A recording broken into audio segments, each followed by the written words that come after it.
Welcome to Pro Business with Kate, the podcast that brings you inspiring stories of immigrants who've turned their dreams into thriving business in a new country. So probably it's my pain from my childhood.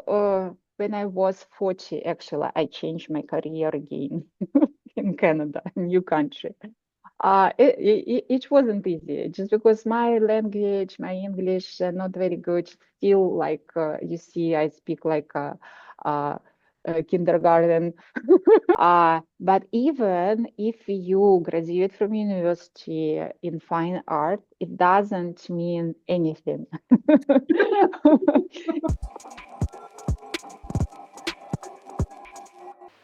Hello, everyone. Welcome back to the Pro Business with Kate podcast. Let me introduce you our guest. And today, this is Yulia Balabanova. She is art educator and artist. Yulia offers fun and accessible art classes for kids, teens, and adults, inspiring people to create their own art in two locations, Kitchener, Guelph, and online. Hello. Hello. Nice to meet you. Nice How to are meet you? you. Yeah, Kate. Yeah, Yeah. is correct. Yeah, Yes, Kate. this is right. And I was curious because you mentioned you provide services in different locations. So I'm wondering, what city are you in?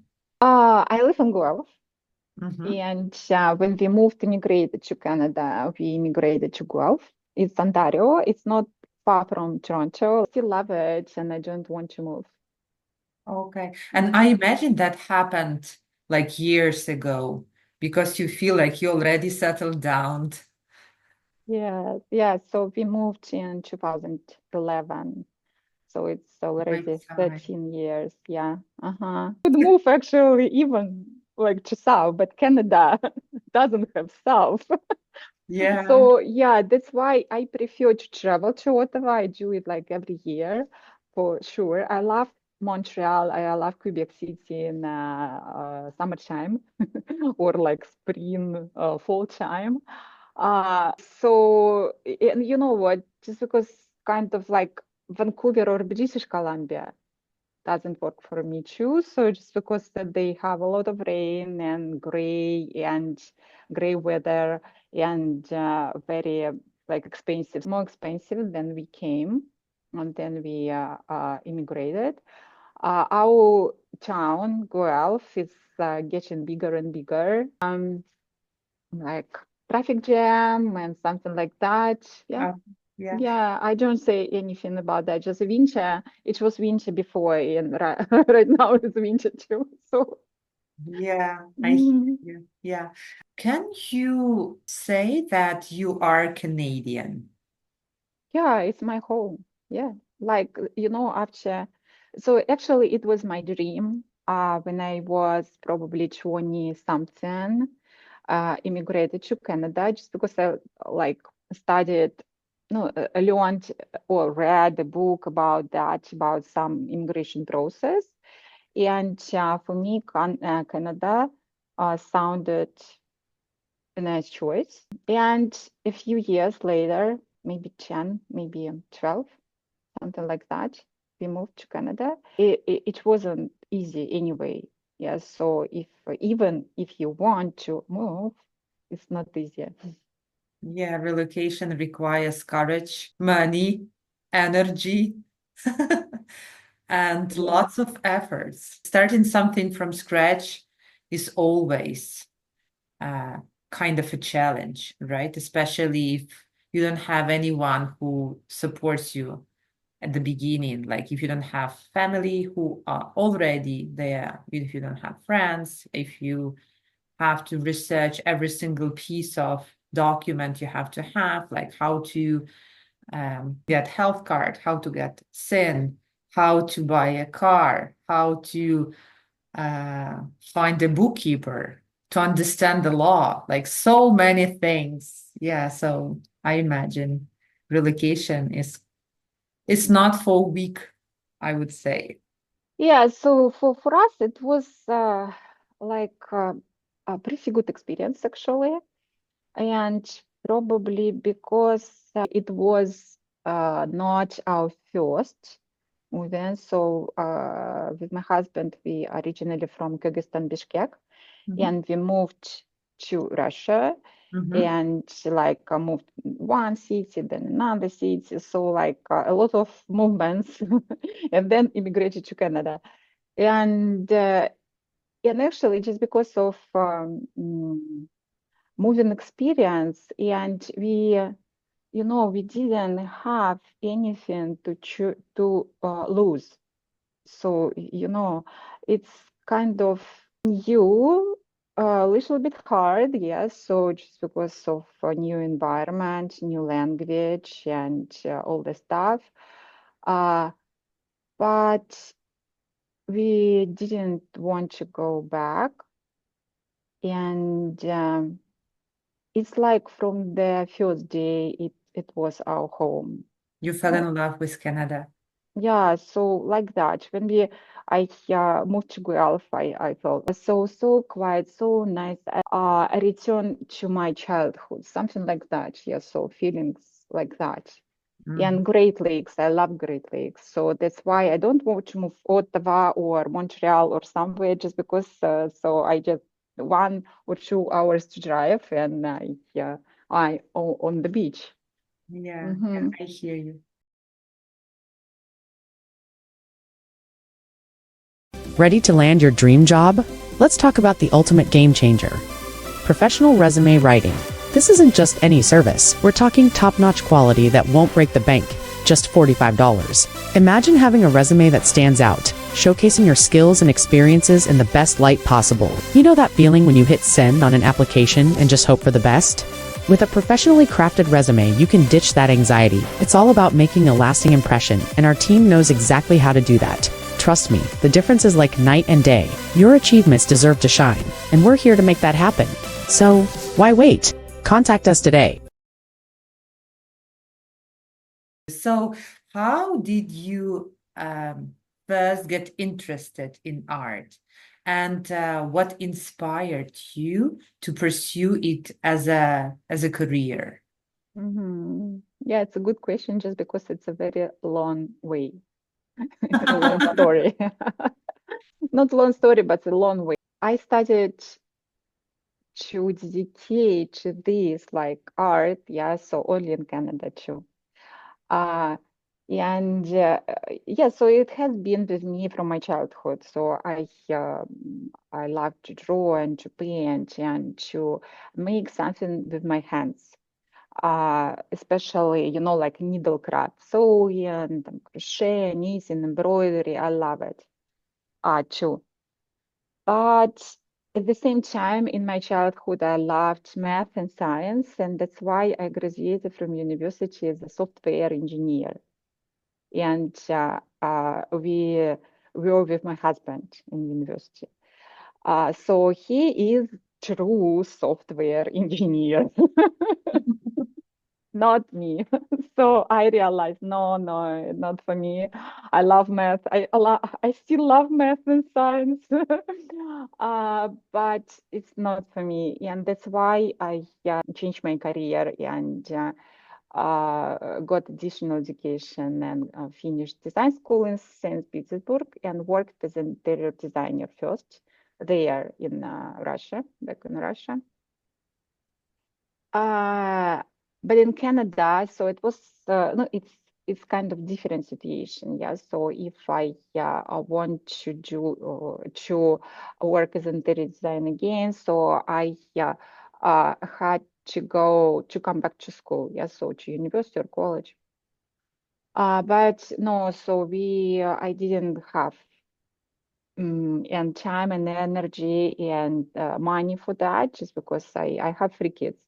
And our youngest one was born here in Canada after like 1 year of our moving here. So I was busy. I was busy with kids and I didn't want to go to work in the office somewhere. And fortunately, I didn't have to. Yes. So my husband had nice work, nice job, and I didn't like to work somewhere and didn't see my kids and so on. Yeah, and that's why. So first I did a lot of crochet and sewing, just because my youngest was small. It was clean and easy, and created a lot of different kids collections and to participate in different markets, craft markets, and sold this stuff, and realized actually in Canada it's not very popular to teach kids how to crochet or knit or sew. Yes, so just to develop fine arts, fine motor skills. And school system, they don't have art as a subject like every single week, like we had in my childhood. And that's why I decided to teach kids first. Yeah, so just at my home, and my first students were kids of my friends and my own kids. Yeah, so they usually participate in my art classes. I started actually teaching drawing, painting, and needlecraft too, and volunteered in Russian school in Cambridge here. And then worked as a art instructor for continuing education in Guelph and city of Guelph too. Yes, so I didn't think about that like a business. My business became like a real business maybe 3 years ago, something like that. Just because, I had a lot of fears too. For example, I thought to rent the space, it's expensive and I couldn't afford it. Or, for example, so I'm not very good in accounting or laws or something like that. Yeah, so it's a pretty hard too. And actually, what I want to say, just because then I started to think about that, about some kind of challenges, I decided to look around about some kind of programs, just because we have like business centers in every city, and you can find some programs and sometimes they are free to help entrepreneurs. Yes, so to begin, to start, or to develop. So I got one program. I was a participant in one program, and then applied for entrepreneurship program for immigrants in college. They have Conestoga College here, and they have it. This program they still have it. It's actually an amazing chance, just because it's if you have a PR, it's free, not permanent resident. It's free for you. It's a 4-month lectures, and you have your business mentor, and it helped me a lot. That's why after that, it became like my business became like a real business after this program. But it's still, yes, so it's still I'm learning every day, every single day.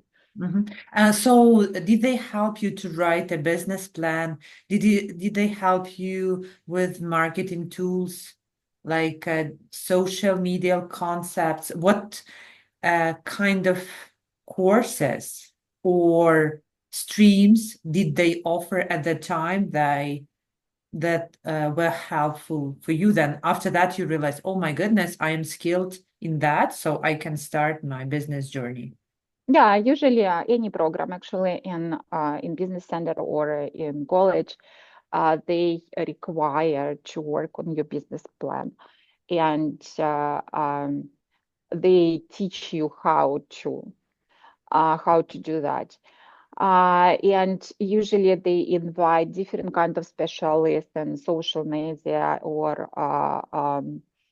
lawyers, or like tax specialists, yes, or accountants, or whatever, yes. So different kind of specialists they invite to give you idea how it works here in Canada. Just because some immigrants were like they had business in their country, yes. So, but in Canada can be different. That's why it's very useful and helpful.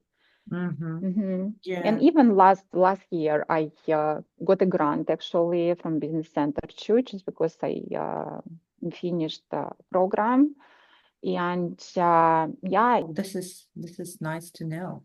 yeah. And I think the audience that will be listening to this podcast, they will be like, oh my goodness, what she was talking about. Let's me research this and that. So when you hear or watch this podcast, you can drop the comment.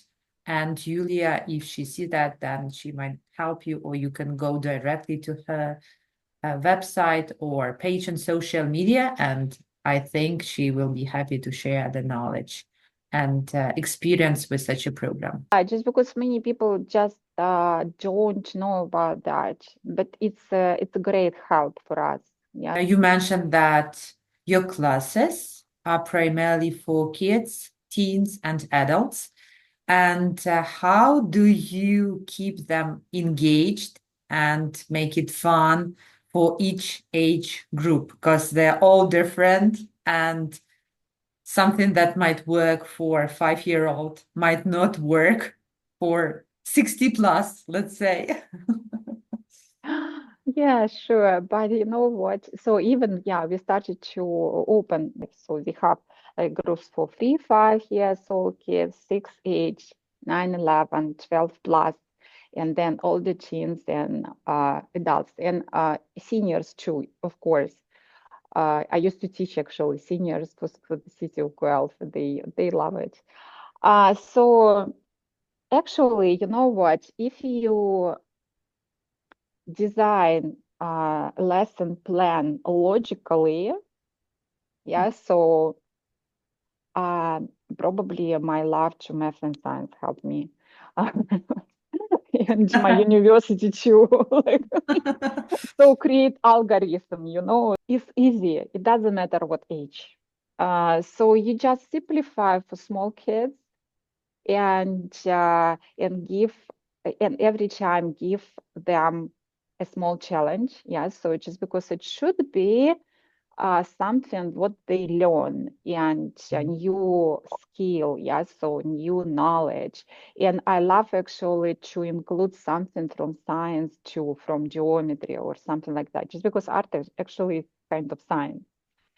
That's why it's a pretty easy. So even I don't know how I do that, but for me, age doesn't matter at all. So I prefer, for myself, I prefer to work with adults or teenagers, but I can work with any age actually. And yeah, so and just because you know, I based on my experience, I decided to combine like academic style, yes, so academic style of art and creative at the same time, and to give them, to give students structure, like art fundamental, like basics, and at the same time to give them freedom to create, just because both are very important. Maybe you remember any of unique or funny stories that happened to your students, but Yeah, so a lot of stories actually. Some every time I think, okay, I need to write it down. I need to write it down to memorize, just because when you work with people and in this our creative environment, you have a lot of stories. A recent one. So I started to teach sculpting course, and we are working with clay, yeah, air dry clay in the fragile. And of course, it's kind of challenge for kids to work with this material. Just because it cracks, it may crack, or it can be broken. and I just watch them how they some of them, yeah, they were very like frustrated and disappointed about that. Some of them, they were, I don't know, it was funny for them. So they, oh yeah, it cracks. Okay, so yeah, we have a glue. We want to glue it. Oh no, it doesn't work. Okay, let's try again. They say, oh okay, yeah, it works. Yeah, next one. So then, oh, it's broken. Oh, okay, that's fine. So and this my like my studio here. It was like full of this dry clay everywhere. It was amazing how they worked at that, yeah. But the uh, point of the story, so a process, yeah. So they love process, they enjoy process, and the main story is about process. Just because we want, and actually in society and our parents maybe and everywhere, we need to focus on result. Yes, so if we don't like reach the result, yeah, it's a very bad situation. You failed and you lose it. No, so process is the main thing, and I just happy to watch how the kids, yes, so can teach us to enjoy process. Mhm. How do you help those who think that they aren't creative? It's like me, you know, I cannot draw a circle, like literally, I cannot. It will never appear as circle. It will be like something like more oval or something like that. But I feel like I am not that creative. So and sometimes I feel like I can draw, and when my friends ask me to participate or to join them in this particular event when they paint, I feel a little bit embarrassed, kind of, because I know that my capacity lies in a different industry. So I am not a creative person. So how do you help overcome such a mindset, I would say? Yeah, this is mindset. You're true. So this actually a good question for your audience. Yeah, for people. Good question. Do you need to have a talent to draw or paint or create art, any art, or it's just skills and practice? This is just amazing question, just because it's yeah. So I hear it a lot of time. I can draw. So my grandma was very creative. She was painter, but not me. Uh, Something like that. So I believe, yeah. So personally, I believe everyone can draw. And art is not about just drawing a circle, right? Oh my goodness, art is endless. Yeah, you can find something for sure for yourself. Even in visual art, yes. So just because art in general, it's a really big, yes, so area. It can be dance and writing a book or something like that. Yes, so it's still creative, right? But just because I'm talking about visual art, even in visual art, everyone can find their own way. Uh, and I believe everyone can draw or paint or make something with their hands just because it's our nature. So do you remember? So all kids love it. They just love it. Yes. So they don't think, oh, I'm not creative, I can draw. They just draw. They just take a pencil and draw. Doodles on walls first or on the floor or everywhere, like me. So I was in my childhood like that. So I drew everywhere. And this is our fears. Yes. So I can draw. I think about the result. If I fail, what's happened? Usually I work with beginners or with people who drew in their childhood, and that's all. So no experience at all. Yeah. That's why I explain like in simplify art, like drawing or painting process, simplify a process like that in explanation. So everyone can create amazing work. And actually, usually people are very surprised about their results. You know? I noticed that you teach online, and do you use any kind of platform, or it's just Zoom or Google Meet or any other thing? And what challenges, and definitely it's a difference between in-person and online education, right? So do you feel the same level of engagement from the students if it's in person or online? Mm-hmm. Even, you know, so we have two formats so far, yes. So, and online actually is kind of a new field for me. Yes, so I just so I tried last year. I'm going to release like December course right now, and they have so I'm talking about I'm going to talk about that. They have live format, then art instructor do just a demo in the real life and interact with students and answer questions, ask questions, and check every single step how they do. We use Google Meet for that, and it's kind of the same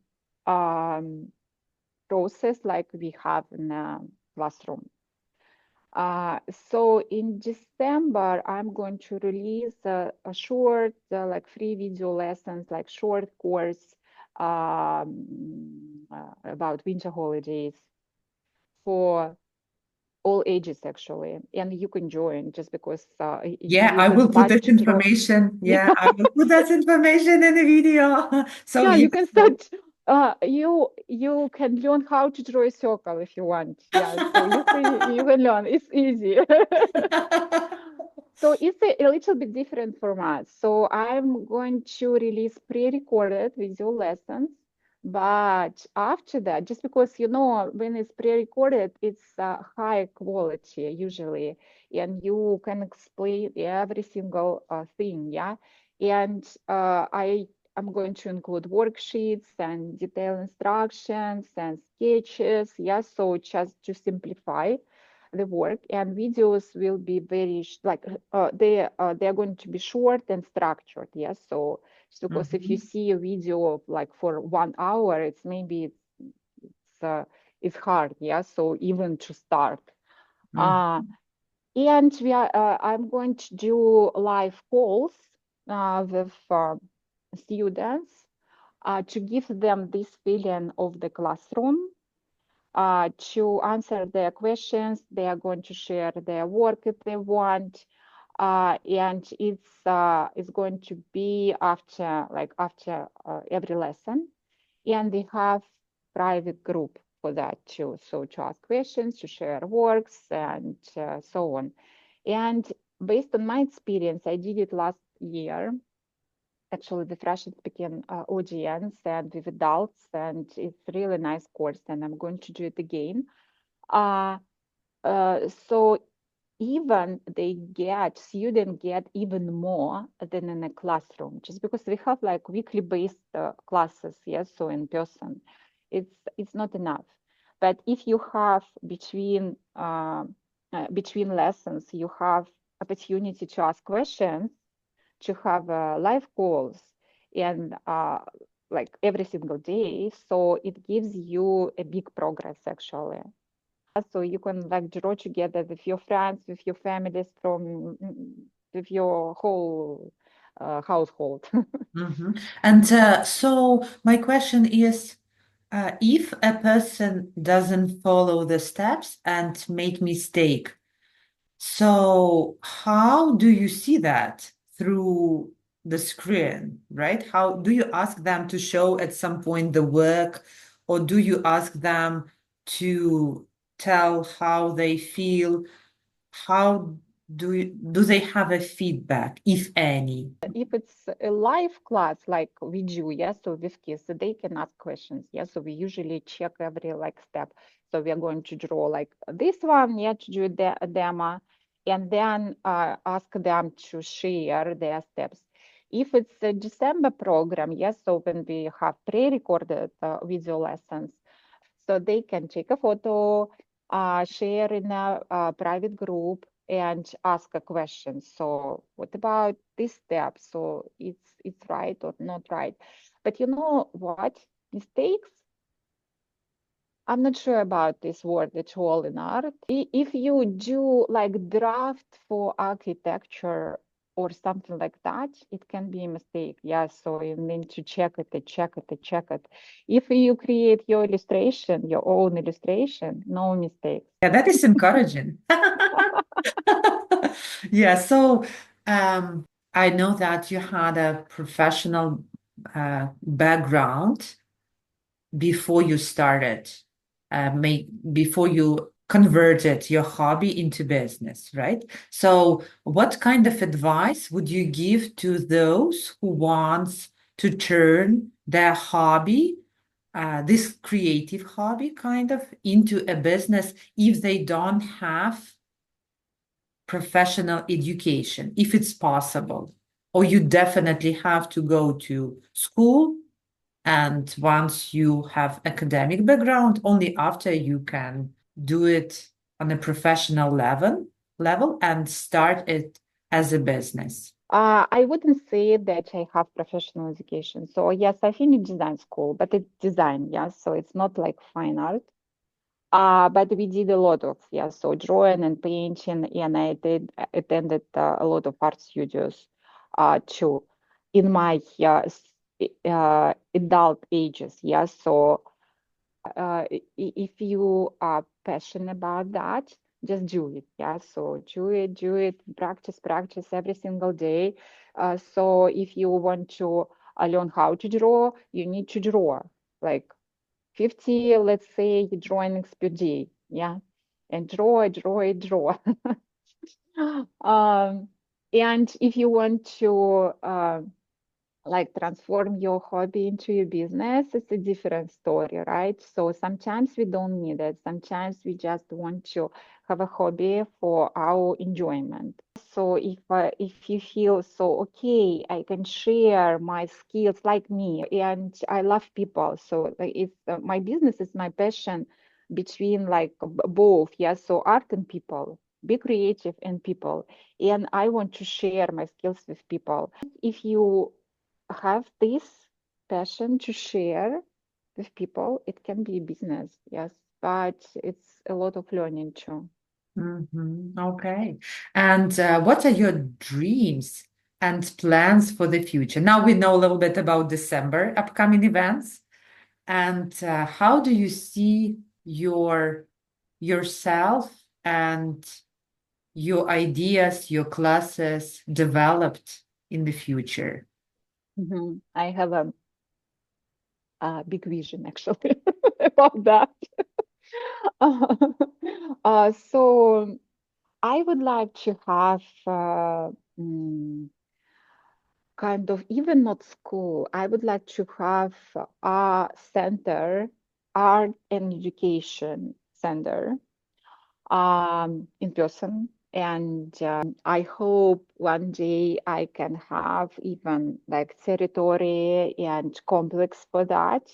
And I want to like connect artists, makers, educators, and community together to have an opportunity to take a class with gentle